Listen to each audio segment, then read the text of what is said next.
Muy buenos días, Dios les bendiga. ¿Cómo están? Bendecidos para bendecir. Amén, me alegra mucho. Está de nuevo un tema y es el tema de los influencers, ¿cierto?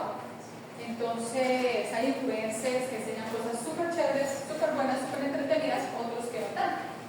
¿Cuál es su influencer favorito? ¿Quién me quiere contar? ¿A quién sigue usted?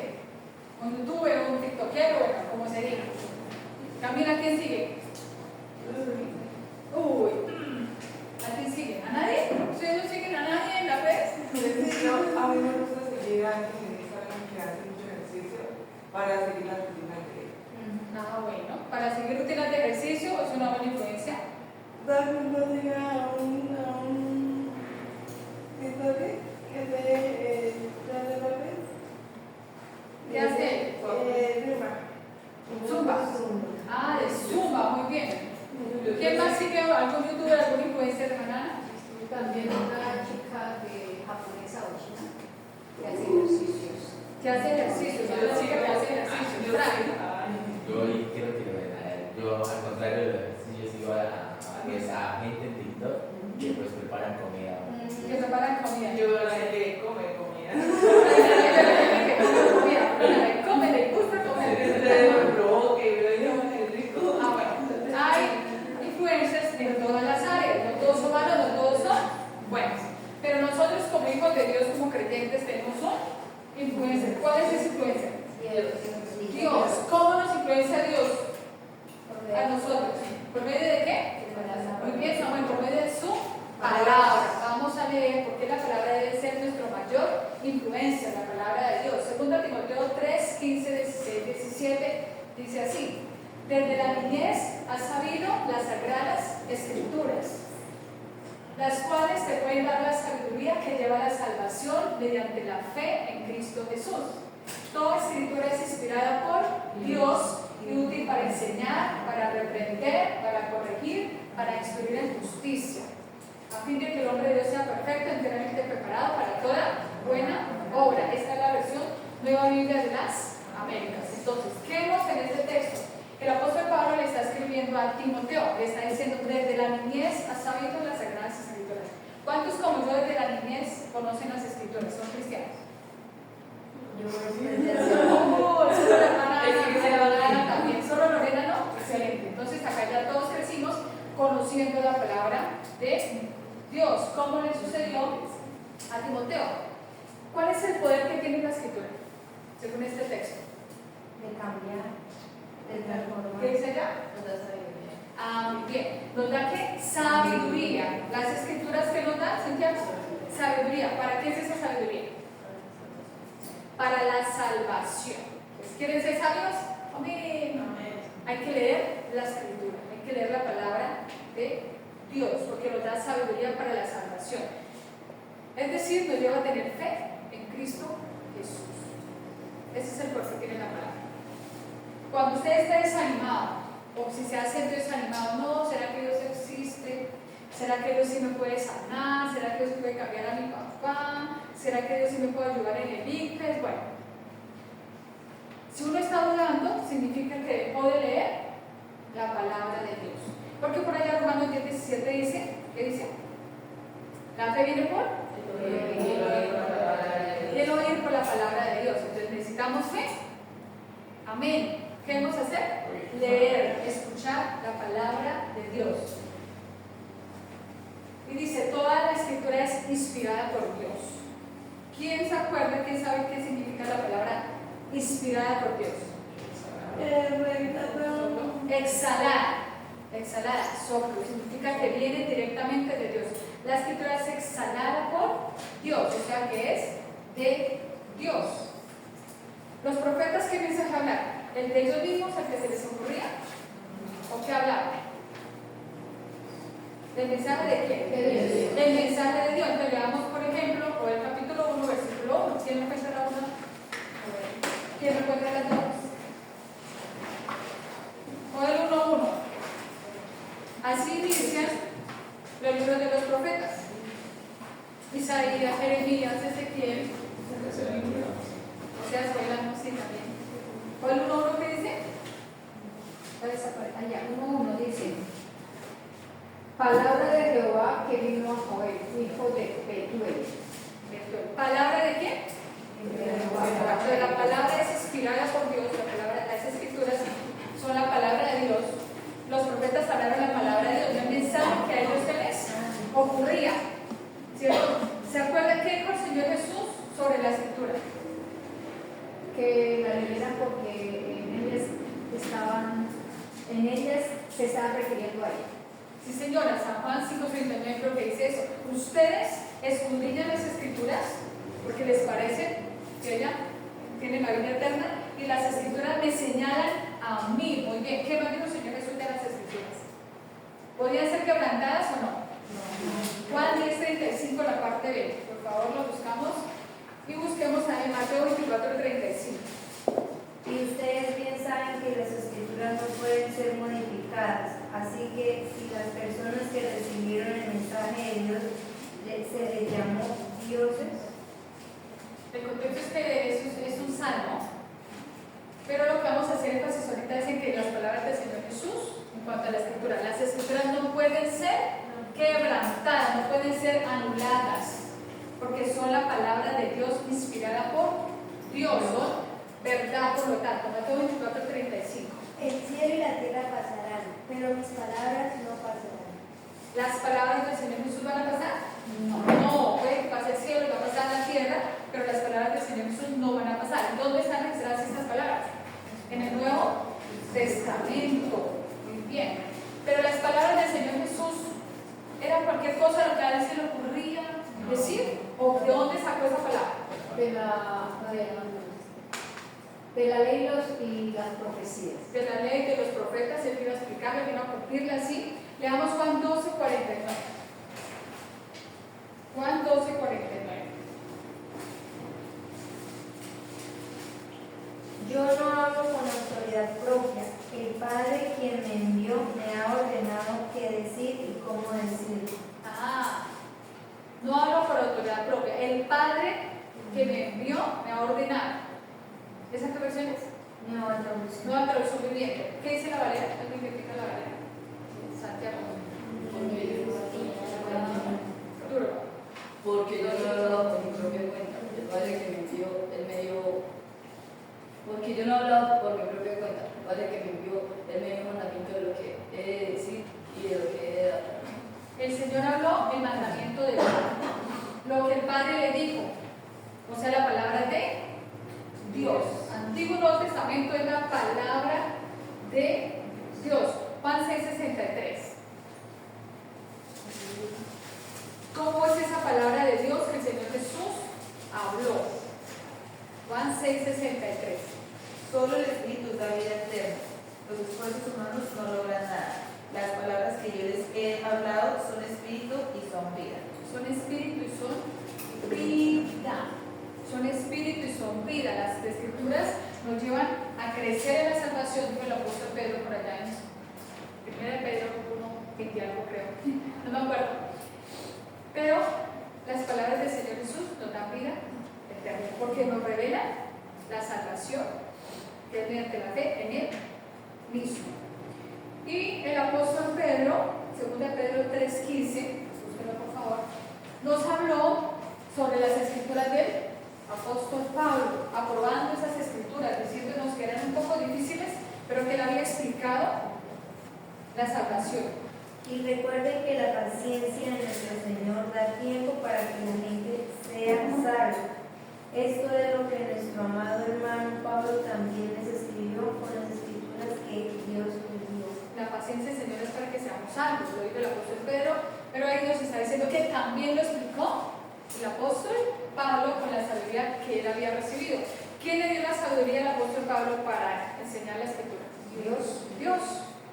Porque desde Génesis hasta Apocalipsis es palabra de Dios, que nos habla de Cristo Jesús.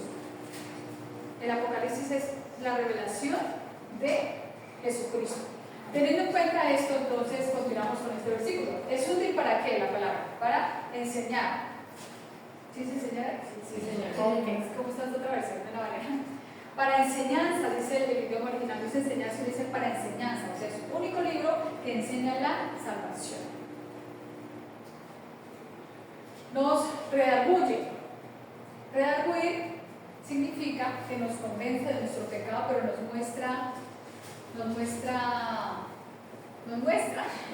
volvió la palabra, pruebas que no podemos contradecir. O sea, esto es pecado y punto, yo no puedo contradecir eso.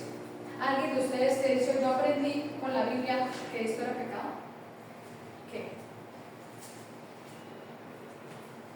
Específicamente el mentir, pero no mentir de que una mentira grande, sino no más pensar y tratar de como hacer, como algunas personas decimos o dicen, una mentira muy suavecita que no le hace daño a nadie. Una mentira que yo también, como dijimos al inicio, todos crecimos aquí en el Evangelio, ¿cierto? Pero hubo un momento de revelación, cuando tenía como 20 años, en que leí la palabra, dice, los mentirosos no heredarán el reino de los cielos. Para mí eso fue, Dios mío, estaba en un ayuno en mi casa con mi prima. Y luego leímos, Satanás es padre de mentira. Entonces dije a mi prima, no, Raquel, no vamos a decir siguiendo mentiras, porque yo decía mentiras y tenía 20 años en la iglesia. Entonces decidí, al cual tiene la palabra, enseñarme, redarguirme, mostrarme mi pecado. ¿Qué es pecado? Mentir. Muy bien. Me redarguye, me corrige, o sea, me enseña a hacer lo correcto. Si me dice no mienta, ahora que me dice, hable la verdad. No levante falso testimonio. Entonces, cada vez que tengo la oportunidad de mentir, recordamos, los mentirosos no heredan el reino de los cielos, no. Y empecé a practicarlo. Luis, vaya, le hice esa mentira al señor rector, me dijeron una vez. Y dije, no, yo no puedo decir mentiras. No puedo, no soy capaz. Le estoy dando una orden a mi familia, no puedo. Si el rector me pregunta, Luis, ¿es verdad que este valió tanto lo que ustedes compraron? Yo le voy a decir, no. Entonces yo no voy. Se puso a hablar, se fue y mandó a otra. Pero uno sienta un precedente. No, yo soy la persona que no voy a mentir. ¿Pero por qué? ¿Por quedarme? ¿O por amor a Dios? Por amor a Dios. Porque sé que la palabra es la palabra de Dios. Para instruir, para corregir, no mentiras. ¿Cómo era? Para enseñar, para redarguir. Entonces me corrige, me dice la manera, me muestra la manera correcta de hacer las cosas. ¿Cómo? Enseñándome la justicia. La justicia de Dios es lo que Dios dice que es correcto. Y punto. Pero es que es una mentira que es buena porque no le hace mal a nadie. Dios dice que no mintamos. Punto. Ay, pero es que no tiene nada de malo, todo el mundo miente. Dios dice que no mintamos. Y así con el adulterio. No cometerás adulterio. Ay, pero pobrecito, es que la esposa lo dejó y ahora está con otra. No cometerás adulterio. Pero qué pecado es que tiene que decir que no cometerás adulterio. A mí me pasó que me quitó la venda en la... Pues quedan 2 páginas en un video, pero esa es la cara. Por mi presión. Uy, eso fue como un latigazo para mí porque yo llevaba 10 años con mi esposo, pero yo no sabía que era pecado. 10 años cumpliendo sin casar. Pero cuando conoció la verdad la hizo libre, dio un cambio y se casó. Y tiene un bebé hermosísimo. Gloria a Dios, es el poder de la palabra. Nos instruye la justicia es la palabra de Dios. Señor hermana.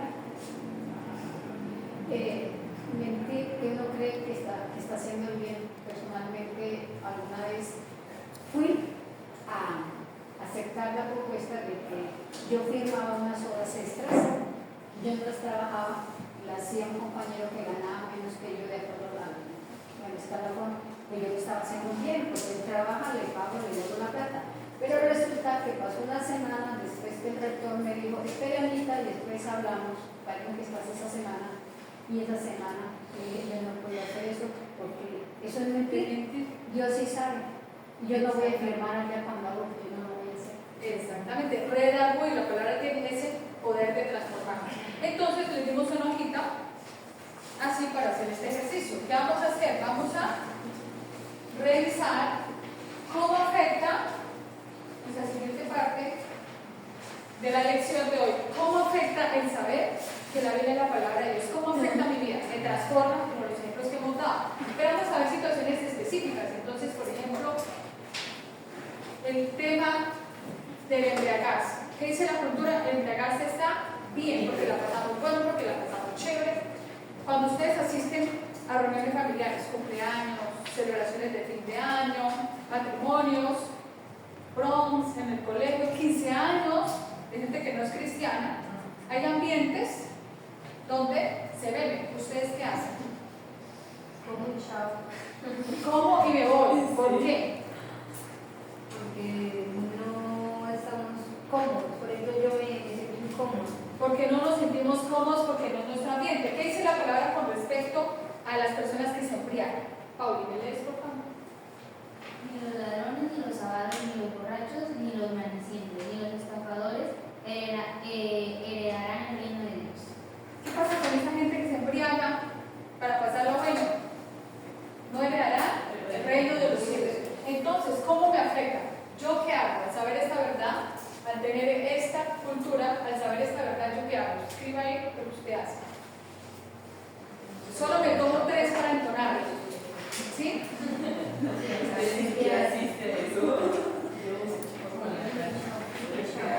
¿Cómo reaccionan ustedes ante la presión? Ante la presión, porque la gente presiona, los compañeros presionan. Tómese una. Me decía el rector del gimnasio, me decía, del gimnasio lo llamas el colegio, me decía, Rudy, el Señor se lo prohíbe, tómese una. El pastor no lo está viendo, tómese una. ¿Qué creen que yo le respondí? No. Yo le respondí, yo no bebo porque no me gusta, yo hago lo que yo quiero. Y no quiero. Así o no brava. Porque es que eres respetuoso. Le prohíbe, no a mí nadie me prohíbe nada, yo hago lo que a mí se me da y voluntad. Así le respondí a él. Hasta que 6 meses después más o menos se calmó. Y dejó de ofender. A mí me pasa hoy en día con mi familia. Ahorita que nos fuimos para la finca, me han dicho que ya yo no, para que ya llego a hacer.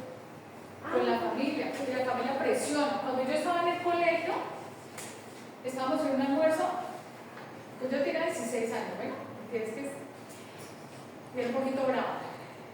Mis amigas en el jugo me pusieron una bebida alcohólica. Y pues yo me la dije, no me pongan bebidas alcohólicas. Creo que era aguardiente, no me acuerdo qué era. Que no me pongan eso porque la que me ponga eso se lo echo. Y me paré y bueno, almorcé y casi me creyeron que era cuando lo tomé. ¿Quién se lo puso? Fue ella, se lo echó. Por eso digo, yo era adolescente, ¿ok? O sea, pero nunca jamás volvieron a molestarme así. ¿Han hecho? Sí, lo sé, han hecho. Pero era adolescente. Pero uno debe sentar un precedente. Yo soy así, yo no hago esto porque amo a Dios, porque no quiero hacer las cosas. Siguiente ejemplo, la eutanasia es legal y el aborto es legal. ¿Han tocado esos temas en el colegio? Sí. Porque si la violaron, pobrecita, entonces tiene derecho a abortar.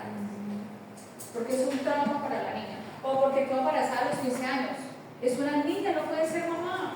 No la violaron, pero es una niña. Y que si son pobres, entonces no van a cuidar a los niños. Y que si son pobres, ¿de dónde van a sacar plata para que un bebé? ¿Eso debieron pensarlo? Antes de. Con todas esas justificaciones y que es legal, el aborto y la eutanasia, ¿qué piensan ustedes de eso? ¿Qué dice Dios sobre eso? No matarás. ¿Dónde dice la Biblia? No matarás. En otra. ¿En dónde? En Éxodo 20, 13. 13. Éxodo 20, 13, ¿quién no tiene la una? ¿Quién no tiene las dos? Dice no cometerás asesinato. No cometerás asesinato. Fácil, ¿cierto? Simple, no cometerás asesinato. ¿Y la eutanasia qué es? Asesinato. Sería un suicidio. Un suicidio, sí, señora. El aborto. Entonces, si llega una amiga a Naray llorando, estoy embarazada, no puedo tener un bebé porque mis papás me van a echar de la casa, Naray, ¿qué hace? O sea, que no piense matar al sexo. Que el aborto no es una opción. Porque hay cristianos que dicen, no, sí, no, bueno, el aborto no. Pero si viene un amigo, una amiga con esa situación, apoyan esas decisiones. Entonces no estamos siendo coherentes con lo que dice la palabra de Dios. Tenemos el ejemplo de mentir, ¿cierto? Hacemos de la rebeldía hacia los padres. Ay, pero no se deje de su papá, es que su papá es intenso, su mamá es intensa, su mamá no la entiende, escápese de la casa, su mamá no la deja ser libre. ¿Han escuchado eso de las chicas?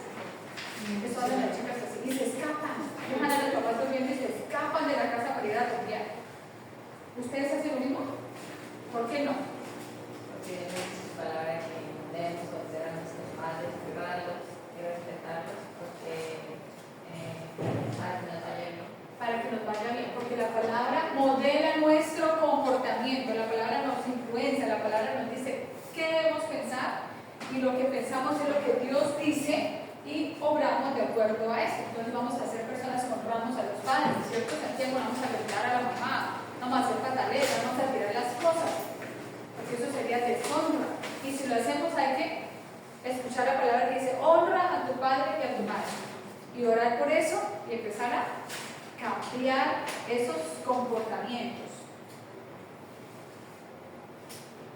El último ejemplo y nos vamos. La venganza. Ojo por ojo y diente por diente. Yo soy mansa pero no mensa, dicen los chicos. Yo soy manso pero no mensa. El que me la hace, me la paga. ¿Cierto? Esa es la moda. ¿Y qué dice Dios? ¿Qué dijo el Señor Jesús? No pagarás por nada. Si te dan una cachetada, ponme la otra cara.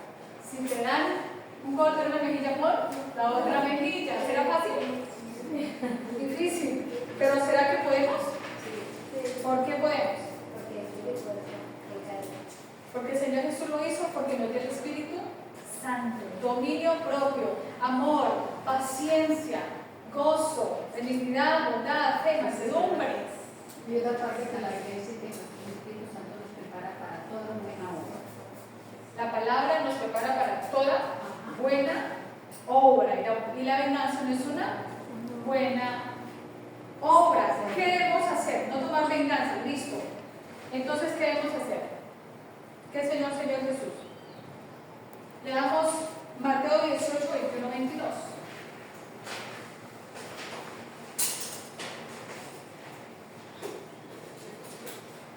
Mateo 18, 21, 22. ¿Quién lo tiene?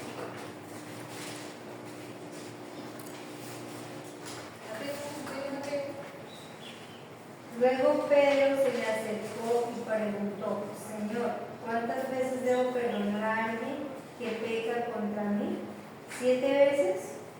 No 7 veces, respondió Jesús, sino 70 veces 7. ¿Qué debemos hacer? Perdonar. ¿Perdonar será fácil? No. Depende.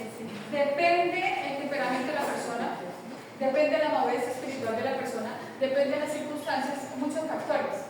Pero casi que a nivel general es muy difícil. Entonces yo conozco personas que perdonan con una facilidad y yo digo, wow, qué nobleza. De verdad, como a mí me costó muchísimo perdonar. Pero Dios me ayudó en oración, en ayuno, pidiendo misericordia, pero pude perdonar. El amor de Dios hace que yo pueda perdonar. Así como Dios ha tenido misericordia de mí, debo tener misericordia de los demás. Y nosotros, como hijos de Dios, no tomamos venganza, sino que perdonamos. ¿Amén? Bueno, esos son ejemplos en la forma en que la palabra de Dios transforma nuestra vida. Y son ejemplos reales, o sea, nos enfrentamos en el día a día, en la familia, en el trabajo, en el colegio, con circunstancias en las que tenemos que tomar la decisión de ser hacedores de la palabra, de ser obedientes a la palabra. Entonces, quiero concluir con este salmo que me parece espectacular, Salmo 19. Lo que está en rojo nos dice cómo es la palabra de Dios o la ley de Dios. Y lo que está en azul nos dice qué es lo que hace la palabra de Dios en nosotros. Dice, la ley del Señor, veámosla a todos. 1, 2, 3. La ley del Señor es perfecta, que restaura el alma. El testimonio del Señor es seguro, que hace sabio al sencillo. Los preceptos del Señor son rectos, que alegran el corazón. El mandamiento del Señor es puro, que alumbra los ojos. El temor del Señor es limpio, que permanece para siempre. Los juicios del Señor son verdaderos, todos ellos justos. Deseables más que el oro, sí, más que mucho oro fino. Más dulces que la miel y de densidad del panal. Además, tus siervos han estado por ellos. En guardarlos hay gran recompensa. Entonces la ley del Señor es perfecta, es segura, es recta, es pura, limpia, verdadera y deseable. ¿Qué hace? Restaura. La Reina Valera dice, convierte nuestra alma, nos lleva a volvernos a Dios, nos hace sabios, nos da alegría en nuestro corazón, nos alumbra los ojos, o sea, nos da discernimiento espiritual y es eterna, permanece para siempre. Por eso el Señor Jesús dijo, el cielo y la tierra pasarán, pero mis palabras no pasarán. Son verdaderos, son justos, y dice que nos amonesta, nos redarguye, nos enseña. En guardarlos hay gran recompensa. Obedecer la palabra no es una tortura china. No, es que toca obedecer, es que no puedo por allá porque soy evangélico. No. Dice que hay una gran recompensa, hay bendición. Dice Santiago 1:25 que son bienaventurados los que obedecen la perfecta ley de Dios, que es una ley espiritual que nos transforma. Así hemos terminado, mis amados. Dios les bendiga.